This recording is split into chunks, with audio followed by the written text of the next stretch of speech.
Ya, dan masih bersama kami di Bincang Halo Indonesia dan kita masih membahas tentang produk-produk yang organik. Ternyata produk organik ini banyak nutrisinya, manfaatnya pun banyak.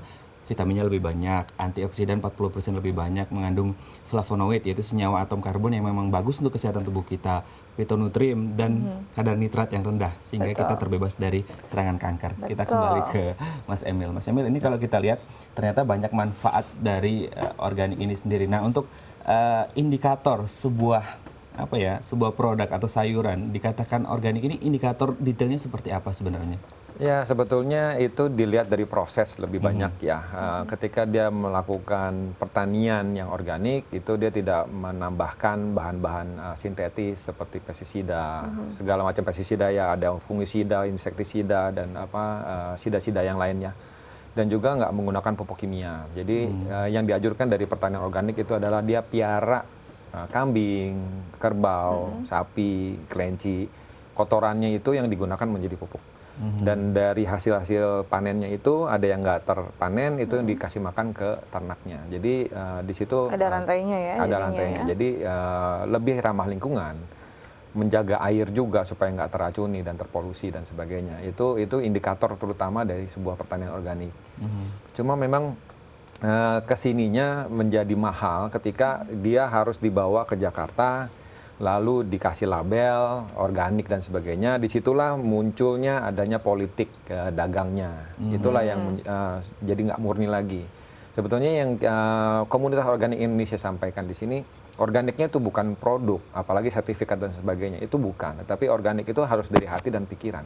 Kita lakukan sesuatu dengan punya hati kepada alam lingkungan, kepada konsumen yang lain. Kita bikin ini sesuatu yang pasti nggak meracuni, memberikan manfaat yang baik dan sebagainya gitu ya, itu yang kita lakukan sehingga apapun yang kita kerjakan nggak cuma bahan mentah tadi seperti bara sayur, buah-buahan dan sebagainya, tetapi juga produk olahan.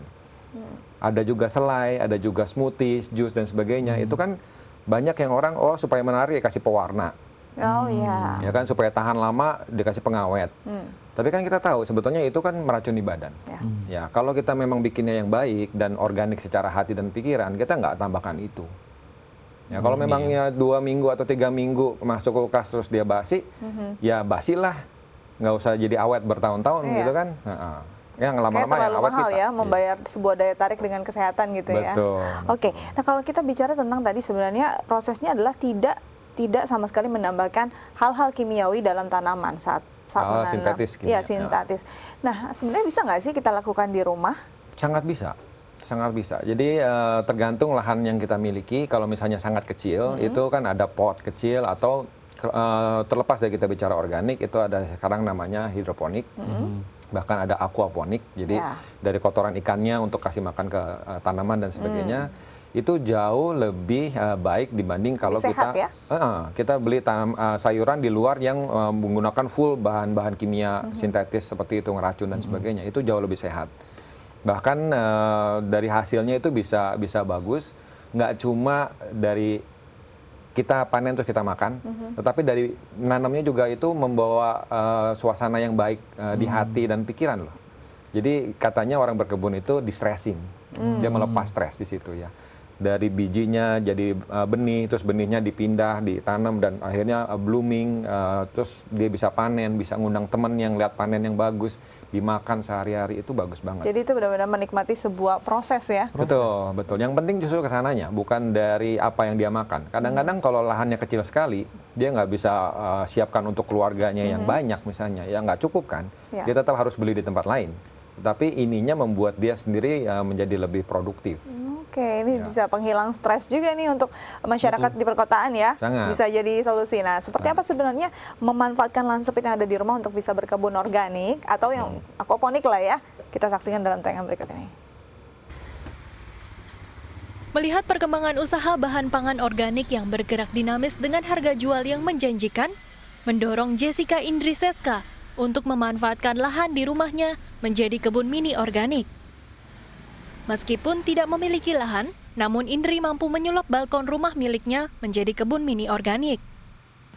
Tanaman yang dipilih untuk berkebun di lahan mini ini cukup beragam, seperti ketimun, cabai, kangkung, bayam, dan juga daun kale. Tanaman kebun organik yang ditanam Indri tidak saja sehat karena bebas pestisida, namun juga memiliki nilai ekonomis karena dapat dimanfaatkan untuk memenuhi pangan sehari-hari. Bahkan, tidak jarang sayuran organik yang panen berlebih dapat dijual dan mendatangkan keuntungan. Dalam pembudidayaan tanaman organik miliknya, Indri mengaplikasikan 2 cara untuk berkebun. Pertama, dengan cara horizontal pada atap rumah, dan cara berkebun secara vertikal dengan menggunakan pembatas dinding. Sedangkan, untuk kebutuhan air tanamannya, Indri memasang instalasi pipa kecil untuk mengairi pada pagi dan sore hari. Menarik ya, Met, ya. menarik, Tapi harus sebenarnya itu dicoba. juga lahannya cukup luas juga sebenarnya untuk berkebun organik. Ya, Kalau yang ada yang benar-benar jauh lebih kecil dari itu ya. Yang lebih kecil dari itu bagaimana? Apakah bisa sebenarnya? Bisa, ada 2 ya. Kalau yang ditampilkan di sini kan itu lebih ke organik karena dia menggunakan media tanah. Ya. Ya, tapi ada yang cuma menggunakan media air. Itu cuma sebesar paling cuma 1 meter dikali 2 meter ke atas. Air yang berputar, nanti balik lagi ke bawah, dikasih untuk nutrisi. Tapi memang sampai saat ini nutrisinya masih nutrisi kimia sintetis. Walaupun memang secara fisiologis tanaman itu merubah kimia itu menjadi sesuatu yang memang edible atau bisa dimakan. Dia nggak lagi menggunakan pestisida atau sida-sida yang lainnya sehingga itu nggak termakan oleh manusia sama sekali. Jadi itu cukup sehat dan kualitas sayurnya juga bisa bagus. Ada yang dia bikin cuma kecil, cuma balkon apartemen, balkonnya sebesar apa sih? Betul. Dia kasih di balkon, tapi itu bisa sehari-hari dia makan. Oh, makan ya. salad bisa.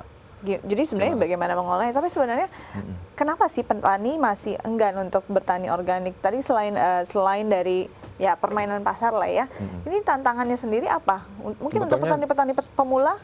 Dibilang petani enggan, enggak juga ya. Petani Enggak udah nanam ya. Cuma yang dia mikir, itu sekarang yang beli siapa gitu kan. Ya, jadi kalau misalnya di komunitas organik Indonesia semuanya kebanyakan ada produsen, petani dan sebagainya. Mereka mau memproduksi itu dan membuat itu. Tetapi di sisi lain di konsumen juga mencari produk-produk seperti itu. Tapi kan bagaimana menemukan mereka ini? Bukankah sudah banyak sekarang yang sudah sadar untuk mau istilahnya membelilah produk-produk organik dan Kalau budaya Indonesia? dari segi jumlah mungkin lumayan banyak, tetapi dari presentasi masih kecil sekali. Masih kecil. Apakah karena memang produk organik sedikit mahal?